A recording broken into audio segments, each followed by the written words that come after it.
Hey guys, and you're watching Fb-Ysabella V. So for today's video, ang gagawin natin is bleach tie-dye hoodie. Ang mga kailangan lang natin is yung mismong hoodie. Kahit ano guys, kung gusto nyo t-shirt, sando, basta color black.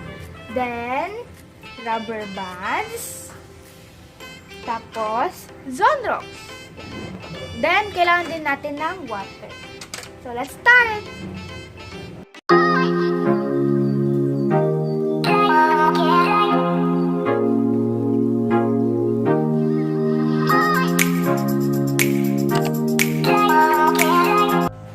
Mas maganda guys na may ganito kayong bottle para hindi makalat yung gagawin natin. And ang gagawin natin dito is 50% water and 50% na Zonrox.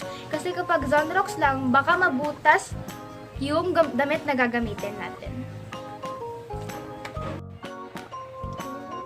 Bleach, Zonrox, water, bottle, and rubber band. I-crumple ang hoodie, then i-secure ng rubber band. So, now ilalagay na natin yung 50% water and 50% Zonrox or bleach.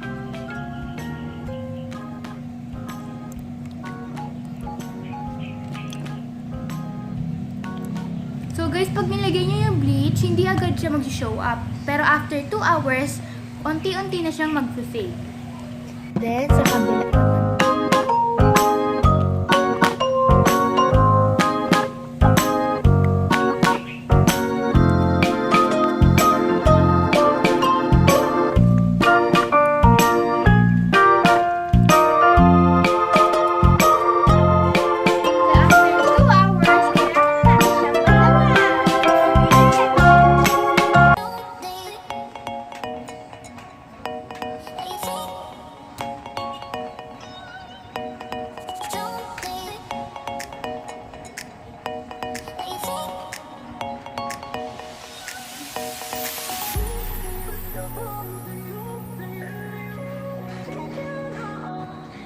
So guys, this is the final look. And guys, pwede na siya i-partner sa denim shorts kagaya nito. And isuot ko kanina na oversized jogger.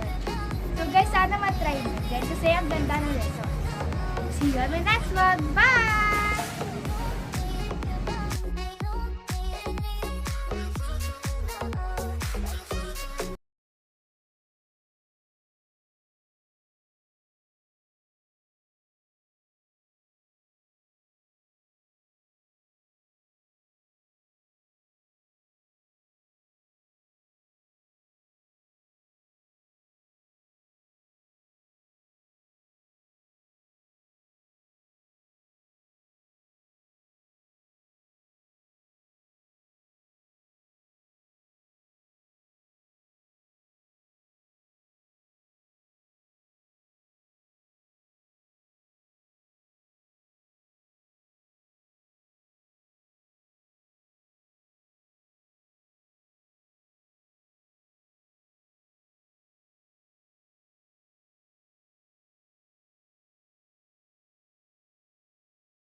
Wait for 2 hours until ma-absorb ng damit ang bleach.